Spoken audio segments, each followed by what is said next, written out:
guys, it's my own brand new 2020 Honda Civic Sport Hatch.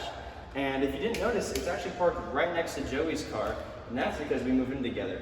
So, you know what that means? We'll be seeing a lot more videos from us in the future. But right now, let's take a look at my car today. I'm gonna show you guys a ton of stuff, you know, why I like it, some of the things that it falls short on, as well as just the overall, you know, pleasure of owning an economy car, even though you're a car guy. Alrighty, but before this video starts, I just wanted to kind of start off by addressing a question that might be asked. How I said this is my car, and previously I had said that E60 535i video that we did, our first video ever, was on my car, and both were true. But this is my new car. I don't currently have the E60 anymore.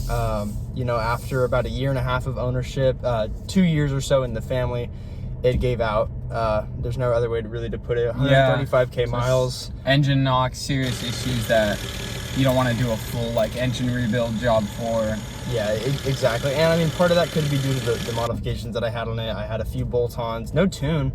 But you know, it was just kind of time for that car, and we weren't seriously expecting it to last me all the way through college anyway. So what did we do? We pretty much put me in a economy car. But to me, this is a little bit more than an economy car, and we'll get to that. I think they've done really well. Honda, that is, has done really well on this car, and really kind of changed my mind about, you know, how the economy cars can be fun. That you can have a fun side to you know, economy, a cheaper economy slow car. Yeah. Definitely. They don't all have to be boring. Jordan, after the Beamer, you got yourself a 2020 Honda Civic Sport Hatch. Now, that's a very long name for this trim, but basically, what does that guarantee you from the factory, and what does hatch mean to you, and also what does sport give you?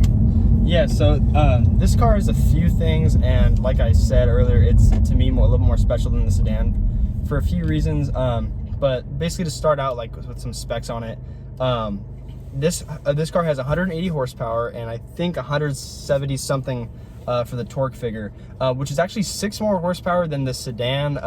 Well, really any model that isn't the Sport is going to have 174 horsepower in the 160s with torque. So you get a little bit of a power boost, nothing you're really going to notice, but you know, it's a cool little flex amongst your other Civic friends. But, unless they have a Type R. Unless they have a Type R, that's the ultimate flex. All right, so Joey, if you wouldn't mind, what are the specs on this car? Since So the 2020 Honda Civic comes in 2 different engines. The first one, which is exactly what this car is equipped with, comes with the Earth Dreams 1.5 liter single turbo inline 4, and the other engine option is a 2 liter 4-cylinder NA. Both really great options for economy, but also a little fun, because in the NA you get a bigger engine, but in the smaller one you also have a turbo kind of to back up that power for the smaller literage. Right, yeah, and I had the option to go with the 2.0 or the 1.5, and I chose the 1.5 for like 2 main reasons. One, I'm just a sucker for turbocharged cars. I just think they're fun, and I just enjoy driving them, even if it isn't a fast car. You know, feeling that turbo spool is exciting, and it's always unpredictable. And another thing is that this car does get slightly better gas mileage than the 2.0 NA. Oh, okay. So it's only by maybe 1 or 2 miles per gallon. We can double check, fact check that, but yeah, but those 2 main reasons, and really it was in the right color that I wanted and everything. So that's kind of why I went with this engine particularly, which, by the way, we're about to go fill up. So in the Civic, we get about 32 miles per gallon. It's about a 12-gallon tank.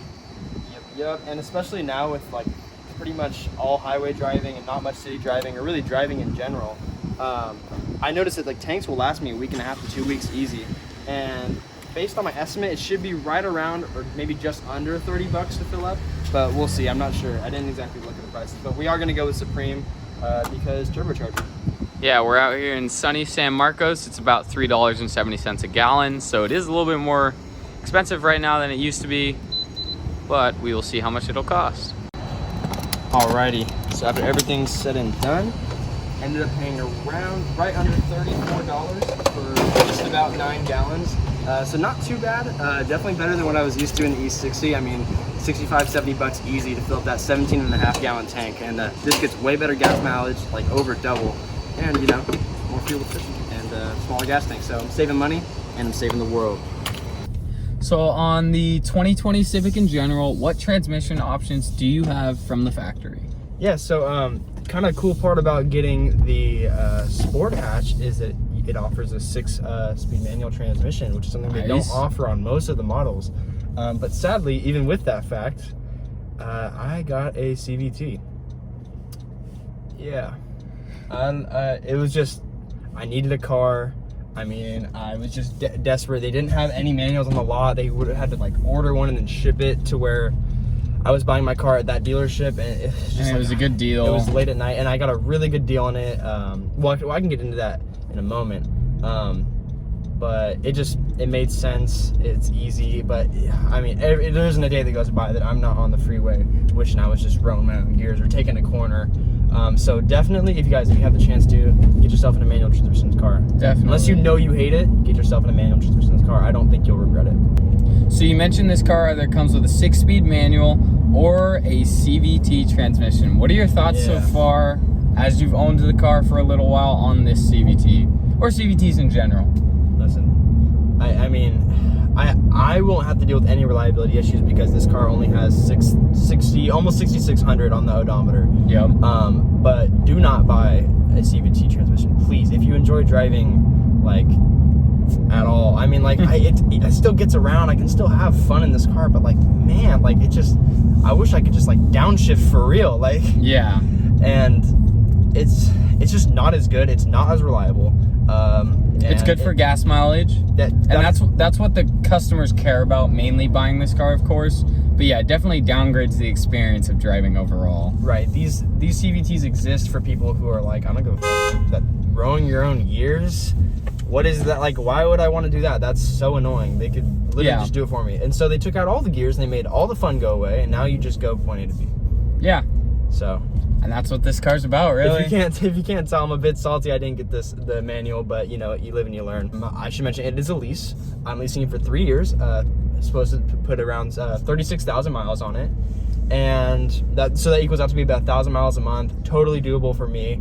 And definitely. I'm only paying, I'm only paying $230, right around $230 a month, for this car. You know, everything for a brand new car. Also, you gotta mention. Yeah, and you know, that includes taxes too. There was no tax up front. It was just rolled into each month's payment. So that's completely affordable for me, by the way. Just working a normal job. Like, I don't work anything crazy. I get minimum wage plus tips, and I'm easily able to afford this car, which makes it super appealing for younger generations. I mean, I feel like most of us 18-year-olds or so, we have minimum wage jobs, so you can afford this car, you know? A brand new car that you can take around with all your friends, 4 doors, of course. Right. It's also comfortable in this interior. There's nothing deliberately wrong about this car. The flaws are where people like us would care. Right. But the flaws, most people really would not care, because this is a great car in the end of the day, you know? It's gonna last you. So being that you got the CVT, you got the automatic, of course, so you've got park, reverse, neutral, drive, and you also have S. Can you explain to me what S does, what it is, and how it affects the driving experience of this car? Yeah, so S is basically their sport mode, but I would not classify it as a very dynamic change for the car. What it does essentially is it just holds your revs near where you're like basically gonna get the most power, which is right around 3,000. So I wouldn't recommend just like rolling around in sport mode all the time, because your car's just hanging. Yeah. So yeah, I really only use it if I'm gonna pass or if I'm on a bumpy road and I want to be able to have, you know, that throttle, you know, close by. You know, I don't have to stab too hard in order to get power. But because it hangs, you know, around 3,000 or so, it's going to give you power quickly, and you're gonna feel that turbo spool, which makes it actually, you know, in comparison to regular mode, it is a little bit more fun, of course. But I don't like rolling around with my RPMs at 3,000, 3,500 if I'm on the highway. I'm just not comfortable doing that, and you're going to eat up gas that way. Yeah. But overall, the mode is more fun. I don't feel like it messes with the steering all too much. It still feels around the same. But with that said, the steering on this car is actually really good in my opinion. I've driven a few economy cars. You know, everything from Nissans to Hondas to Toyotas. I've driven them. And this is the best steering economy car I think I've ever been in. So but that doesn't say much. You know, there are so many cars that outsteer and outhandle this car any day of the week. But for what it is, for $230 a month, I mean, this thing can kind of grip a little bit, and that might be due to the tires too. We have really fresh, brand new tires. So with this car, I really kind of believe, as far as the sport mode stuff goes, and all the sporty things they've done to it, they did really well in the styling. You know, you're not going to get all the crazy, you know, performance changes that you will in sport mode, like you would in like a Type R. You know, they save all the goodies for the Type R. But this car, you do get a lot of stuff, just like, you know, the outside appearance modifications. You get the leather wraps in certain areas of the car. You get the nice steering wheel, the paddles, you know, just like little things that you'll notice, but nothing too major. But you know, what's that to expect? It's an economy car at the end of the day. So we talked about sport mode in this car, which is a little different from normal driving mode. Let's talk about pretty much the opposite. It's got its own dedicated button right next to the gear selector that says Econ, and it's economy mode. So what does that give you with this CVT, where it controls your revs? There's really no real gears going on, but what does that give you in economy mode? Right, so I'll go ahead and switch into it right now. I'll go ahead and throw it back in drive, and then throw on the eco mode. And what do you notice? So what's really noticeable is just the overall just lack and cut of power, which you will still be able to get around, but like I've been in eco mode trying to get onto the highway, you know, doing those merges where you kind of have to step on it a little bit, and that's not somewhere you want to be in life. Yeah, I mean, it does severely cut the power, but I have noticed that when I'm in eco mode and when I just tell myself, you know, that today's not going to be a fun drive, I'm going to save money. I'm just going to go to work. I do save money. The eco mode works, but it's just not fun. But most people don't care about that. Dude, you have a button that you click it, and makes you save money. Pressing that button, I'm leaving that button on. That's how a lot of people will think, and that's totally rational. But you know, as someone who loves to drive cars, you know, I don't cut you on power. I don't use it too often. Yeah, I'm willing to pay the extra, you know, in buying gas more often to just have a little bit more fun driving experience. Yeah. Civic Center. Oh, we should make a joke. We should. We're on Civic Center Drive. We are? Yeah, look. Oh yeah. It says Civic Center back there. All right, so another feature I figured was worth mentioning is the brake hold system. Alrighty, so this is just a quick video to show how brake hold works. So right now, parking brake on, in park, go ahead and throw it into drive, parking brake off. So as of right now, I'm gonna start creeping. But what I do is that brake on, engaged, press brake hold, system standby, and you get a little light in your gauge cluster that says hold. At this point, feel free to take your foot off the brake. Your car will sit and not creep. As soon as you press the gas, brake hold is deactivated, and you'll begin to move.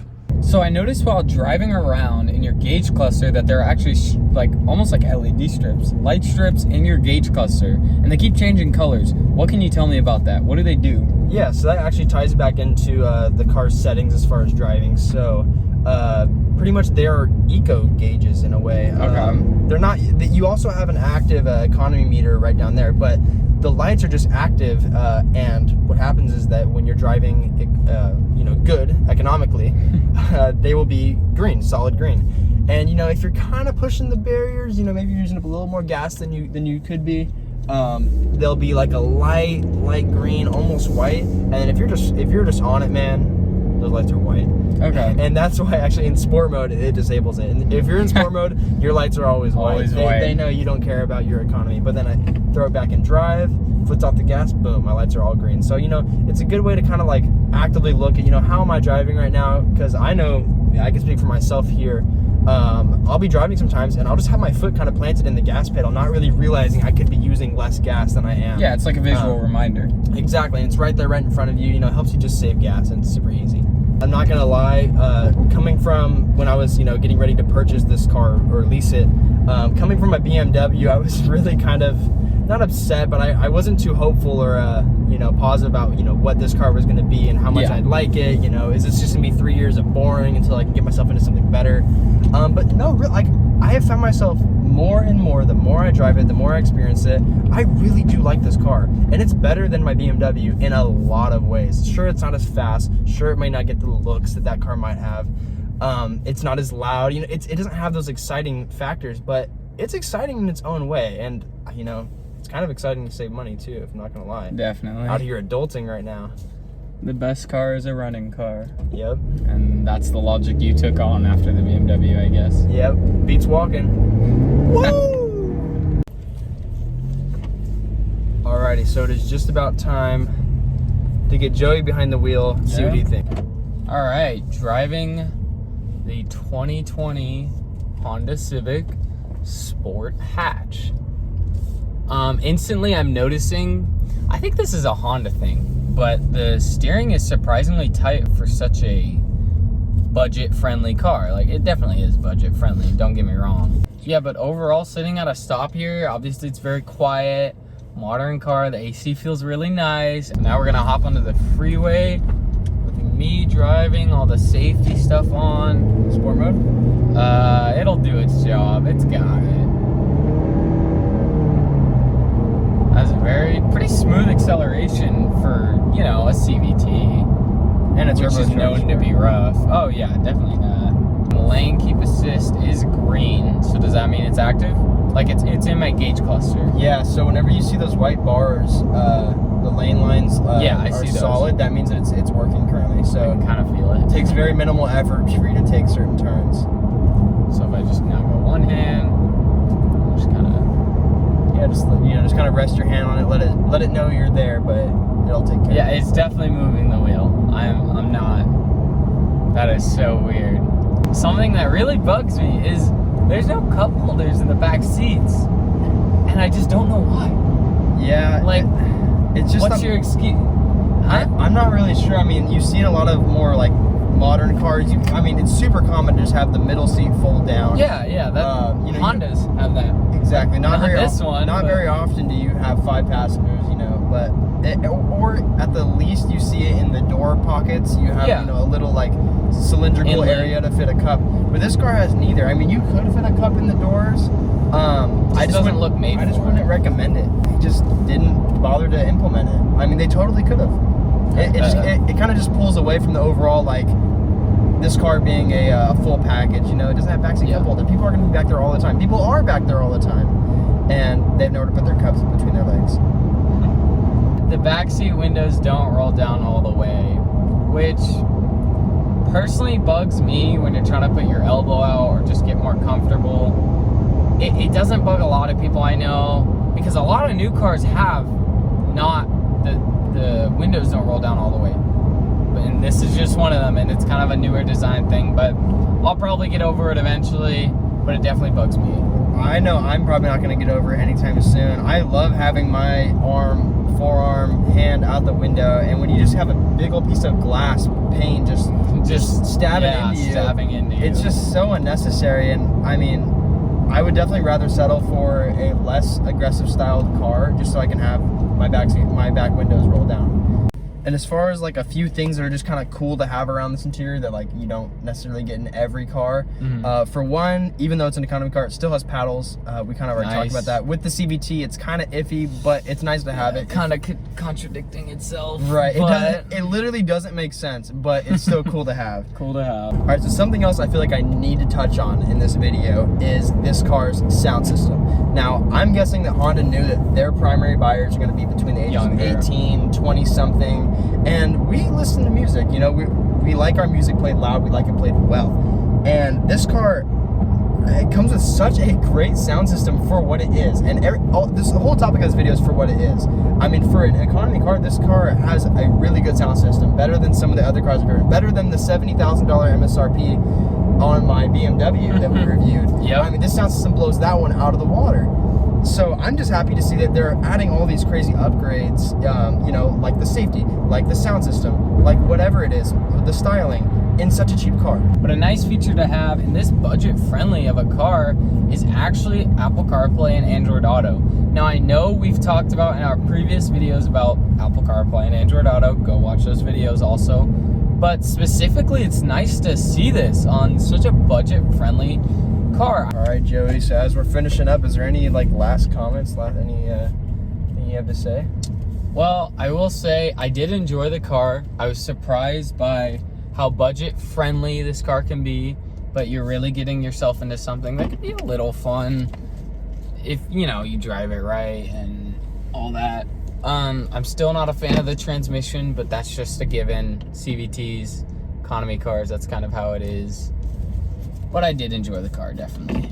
Yeah, and I feel like this car is really one step away from becoming something really special, which is just that 6-speed manual transmission. If you are interested in this car, definitely, I agree.